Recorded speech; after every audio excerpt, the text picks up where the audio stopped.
good morning and a very, very happy morning. We are reading Atomic Habits written by James Clear और हम है page number 116 पे। और हम ये देख रहे हैं कि जो तीन ग्रुप्स होते हैं हमारी जिंदगी में, the close, the many, the powerful, हम उसे कैसे इमिटेट करते हैं, उनको नकल मारते हैं। हमारे बिहेवियर को क्या इफेक्ट करता है? प्रॉक्सिमिटी। जो लोग हमारे आसपास होते हैं हमारे फिजिकल एनवायरनमेंट के अंदर, ये हमारे बिहेवियर को बहुत ही इफेक्ट करता है। हम जाने अनजाने के अंदर भी जो लोग हमारे आसपास हैं उनकी हैबिट्स को अपना लेते हैं। हमारे पेरेंट्स किस तरह से आर्ग्यूमेंट्स को हैंडल करते हैं, किस तरह से फ्रेंड्स एक दूसरे से फ्लर्ट कर रहे हैं, किस तरह से कोई सिगरेट पी रहा है, कोई वाइफ अपने हस्बैंड को डबल चेक कर रही है। बल्कि राइटर कहता है, और मैंने भी ये चीज़ देखी है, कि अगर आप कहीं घूमने भी अब्रॉड जाओ ना और 5-7 दिन कहीं एक ही जगह पे रह लो, तो आप वहाँ का अननोइंगली एक्सेंट भी उठा लाते हो बोलने के अंदर। जनरल रूल क्या है कि अगर आप किसी से क्लोज होते हैं तो आप उसकी हैबिट्स को इमिटेट करने लग जाते हो। एक स्टडी की गई है, उसके अंदर ये मतलब 12,000 लोगों को 32 साल तक आगे फॉलो किया गया, तो उन्होंने देखा कि अगर कोई फ्रेंड आपका मोटा है ना, तो आपके 57% चांस है कि आप मोटे हो जाएंगे। और अगर आपका कोई फ्रेंड एक भी जना है जो पीछे लगा हुआ है कि जी मुझे वेट कम करना है, तो उसके साथ जो दूसरा दोस्त होगा उसका भी वेट कम होने के चांसेस ज़्यादा हो जाएंगे। हमारी फैमिली, हमारे फ्रेंड्स हमें क्या प्रोवाइड करते हैं? एक अदृश्य, इनविजिबल पीयर प्रेशर, जो हमें उनकी तरफ खींचता है। और ये प्रेशर तभी बुरा है कि अगर आप गलत इन्फ्लुएंस के अंदर हो। तो ना एस्ट्रोनॉट माइक मैसिमो थे ना, वो एक कहीं पे स्मॉल रोबोटिक क्लास लेने गए।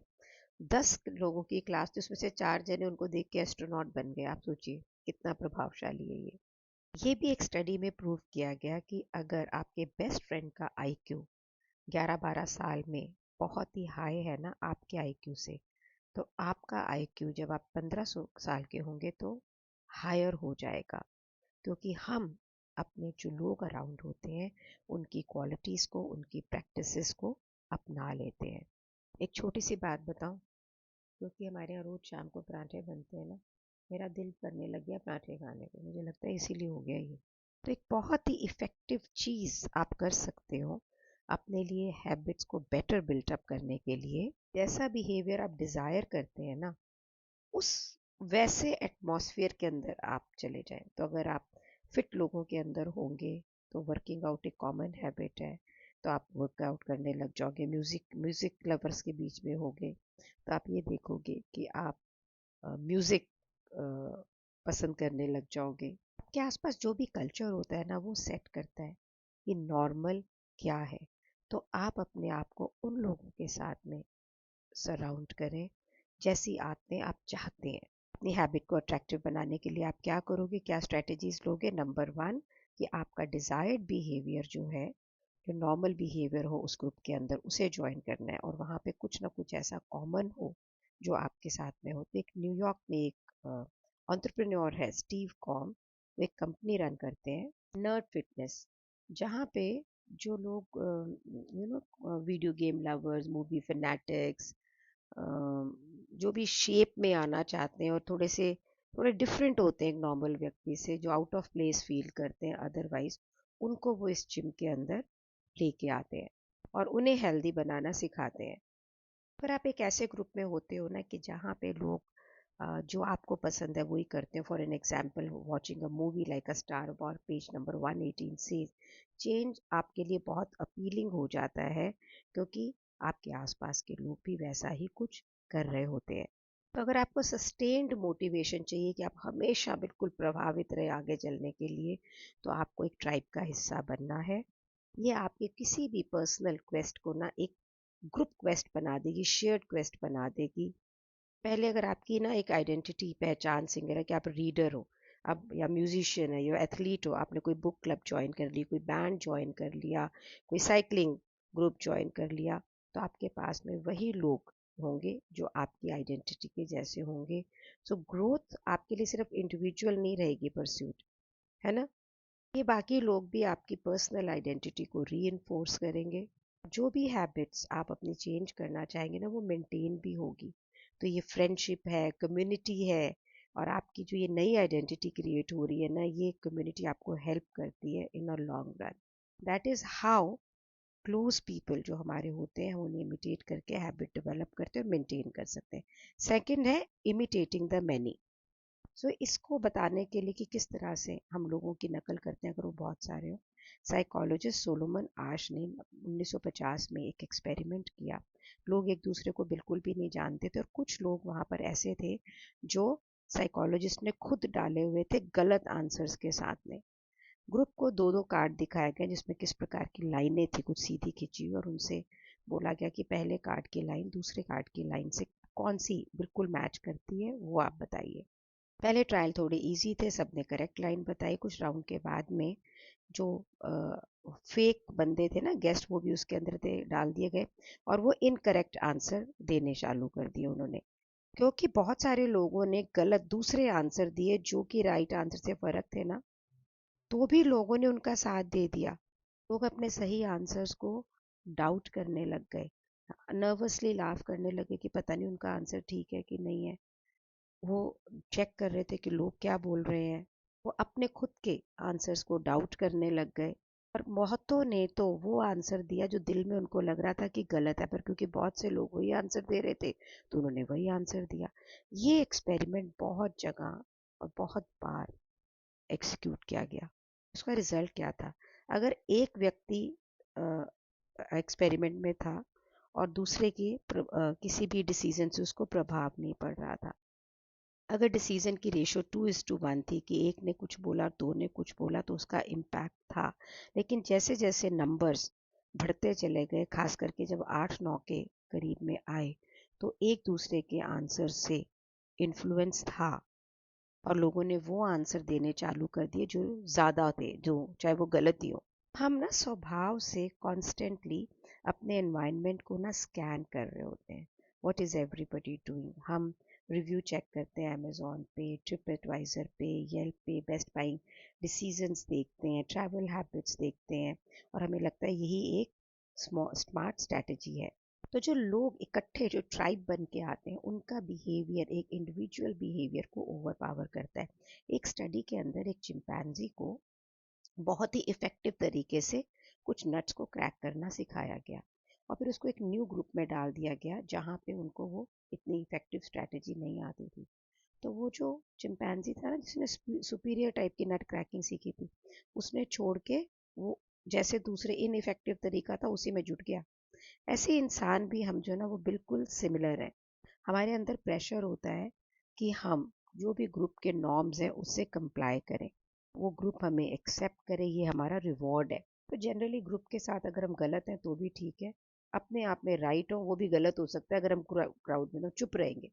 तो हमारे इंसानी दिमाग को ना ये पता होता है कि लोगों के साथ आपने गेट अलोंग कैसे करना है, और वो चाहता है कि हम लोगों से मिलजुल के रहें। ये हमारा ना एक स्वाभाविक मोड है। हम इसे ओवरराइड कर सकते हैं, को ना चूज करें, जो लोग क्या सोच रहे हैं उसको ना सोचें। इसमें बहुत आपको मेहनत करनी पड़ेगी कि आप अपने जो कल्चर जो लोग हैं उसके अगेंस्ट चल रहे हैं, उसमें बहुत एक्स्ट्रा एफर्ट लगता है। तो अगर कोई भी आदत बदलनी है और वो आपके ग्रुप के अगेंस्ट है तो आपको ना अनअट्रैक्टिव लगती है ना, गलत लगती है ना, वो चाहे वो ठीक हो तो भी गलत लगती है।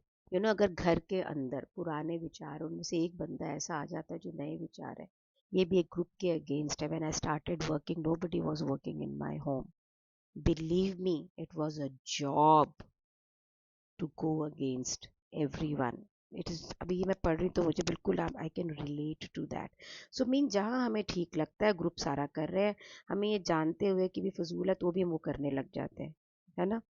जो लोग हमारे अगल बगल में होते हैं, जो लोग हमारे ग्रुप में होते हैं, फैमिली है, कोई क्लब्स हैं, कोई ऑर्गेनाइजेशन है, कोई RW है, हम उससे बिल्कुल बिल्कुल ही पस्त होके मिलने लग जाते हैं। जरा सोचिएगा इसके बारे में कि कहीं की छातें आपकी वहां से तो नहीं आई हैं। तीसरा है इमिटेटिंग द पावरफुल। हम ह्यूमन बीइंग ना हमेशा क्या चाहते हैं? बहुत पावरफुल बनना, इज्जत हो, स्टेटस हो, हमें बहुत सारे वो मिले, तगमे मिले, हम प्रेसिडेंट बनना चाहते हैं, हम एक्नॉलेज होना चाहते हैं, रिकग्नाइज होना चाहते हैं, लोग हमारी बड़ाई करें, हम वो चाहते हैं। तो हमें कैसे दिखता है कि हिस्टोरिकली हम क्या देखते हैं, जिसके पास पावर होती है, नाम होती है, उसके पास में बहुत सारे रिसोर्सेज होते हैं, वो चिंता कम करता है सर्वाइवल के बारे में, और उसको जीवन साथी भी जो मेट भी होता है वो बड़ा ही अट्रैक्टिव बनता है। इस चीज़ों से प्रभावित होके हम अपने लिए भी ये सारी चीज़ें चाहते हैं, है ना? अगर हम म्यूजिशियन है तो हम सबसे मुश्किल को और सबसे अच्छा गाना चाहते हैं, जिम में है तो सबसे अच्छी मसल बिल्डिंग करना चाहते हैं, और हम ऐसे तरीके खोजते हैं जिससे कि हम लोगों के अंदर स्टैंड आउट कर जाए। इसीलिए ना हम चिंता करते हैं कि भाई इफ़ेक्टिव लोगों की हैबिट्स क्या है, हम उनके बिहेवियर को कॉपी करना चाहते हैं, क्योंकि हमें भी वैसा ही सफलता चाहिए होती है। हमारी बहुत सारी रोज की आदतें वहाँ से ली होती हैं उन लोगों से जिन्हें हम बहुत ही पसंद करते हैं, एडमायर करते हैं। बिजनेस के अंदर हम उन्हीं की मार्केटिंग स्ट्रैटेजी को रेप्लिकेट करते हैं। अपने फेवरेट जो इन्फ्लुएंसर होगा खाना बनाने वाला, उसकी रेसिपी को हम लेंगे। हम अपनी स्टोरी टेलिंग स्ट्रैटेजीज भी जो अपने राइटर से लेंगे, कम्युनिकेशन स्टाइल भी उस व्यक्ति का लेंगे, चाहे वो अपना बॉस ही हो जिसको हम पसंद करते हैं। हम उन लोगों को इमिटेट करते हैं जिनसे थोड़ा जेलस भी फील करते हैं उनके सक्सेस से, मानिए या ना मानिए, क्योंकि हमें ये लगता है कि हाई स्टेटस के लोग अप्रूवल इंजॉय करते हैं, रिस्पेक्ट करते हैं, लोग उन्हें प्रेज करते हैं, तो हमारे बिहेवियर में अगर हमें ये अप्रूवल, ये रिस्पेक्ट, ये प्रेज चाहिए, तो हमें ये बहुत अट्रैक्टिव लगता है। तो हम मोटिवेटेड होते हैं उन बिहेवियर को अवॉइड करने में जो हमारे स्टेटस को कम करता है ना? और ये सोचते हुए कि लोग मेरे बारे में क्या सोचेंगे, हम अपने बिहेवियर को इस प्रश्न के उत्तर के हिसाब से चेंज कर लेते हैं। बुक में लिखा है कि आपकी अगर माँ घर आ रही होती है तो आप घर साफ करते हैं, विच इज़ ट्रू। मेरी सासू जी घर आती है, मेरे प्राण निकल जाते हैं कि वो कहेंगे शालिनी तूने घर ठीक से नहीं रखा, मैं भी पूरा घर साफ कराती हूँ। ये बुक मेरी बात लिख रहा है बिल्कुल। पोलगर सिस्टर्स का एग्जाम्पल हमने पढ़ा, जो चेस वाली थी, तो वो भी सारा दिन चेस खेलती थी मैनी आवर्स। ऐसा क्यों था, ये ऐसा एफर्ट क्यों था? क्योंकि उनका हैबिट्स, उनके बिहेवियर, उनकी अट्रैक्टिवनेस को जो कर रहे थे, क्योंकि उनके घर में वो ही कल्चर था। उन्हें अपने पेरेंट्स से उसी चीज़ के लिए प्रेज मिलती थी, उनकी अचीवमेंट्स में इसी से उसको स्टेटस मिलता था, तभी वो ग्रैंड मास्टर बनी। And they had many many reason to continue their effort. So इस चैप्टर की समरी क्या है? जिस कल्चर में हम रहते हैं उससे हमें पता लगता है कि हमारा बिहेवियर में क्या चीज़ हमें अट्रैक्ट करती है। हम वो हैबिट्स अडॉप्ट करते हैं जिससे लोगों से हमें प्रेज मिलती है, अप्रूवल मिलता है, और हमारा बड़ी स्ट्रॉन्ग डिज़ायर होती है कि हम एक ग्रुप के अंदर, एक ट्राइब में जिसमें हो, उसके अंदर बिल्कुल फिट हो। हम 3 प्रकार के सोशल ग्रुप्स को इमिटेट करते हैं, अपने फैमिली, फ्रेंड्स, क्लोज ग्रुप को, मैनी जो भी ग्रुप कल्चर हमारे आसपास होता है, फैमिली ऑल्सो, एंड पावरफुल जिनके पास में हाई स्टेटस होता है। तो मोस्ट इफ़ेक्टिव चीज़ जो है किसी भी हैबिट बिल्ड करने के लिए है कि आप किसी ऐसे कल्चर को ज्वाइन कर लें जहाँ पे जो बिहेवियर आप चाहते हैं वही डिज़ायर्ड है, कि उस उस ग्रुप के अंदर आपके पास ऑलरेडी कुछ कॉमन है। तो for an example, I want to grow in business, तो I join a group where business growth is the agenda. और फिर हमने ये भी जाना कि एक ग्रुप का जो बिहेवियर होता है वो एक इंडिविजुअल के बिहेवियर को प्रभावित करता है।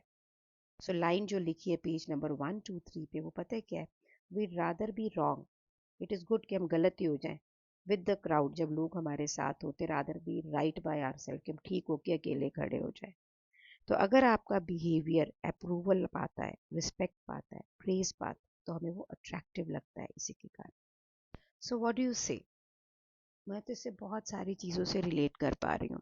पहले मैं कोई ना कोई कोर्स करती रहती थी बिजनेस का, तो उसके ग्रुप में रहती थी, तो एक एनर्जी थी, एक ग्रोथ का था। आजकल मैंने अभी पिछले ऑलमोस्ट 8-10 महीने से मैंने कोई भी ग्रुप में नहीं हूँ, बिजनेस ग्रुप में नहीं हूँ। मेरे अपने स्टूडेंट्स हैं, वो हैं। तो मैंने ये देखा है कि मैं how much work I work on my business is lessened a lot, और मैं स्पिरिचुअलिटी की तरफ ज़्यादा चलने लगी हूँ, बल्कि बैलेंस ये चाहिए कि दोनों हो। So I am also going to join a group for business conversations and other things. आप अपनी लाइफ में क्या करने वाले हैं बताइए, और आप ये देखिए कि आपके आसपास क्या हो रहा है, जरा ध्यान से।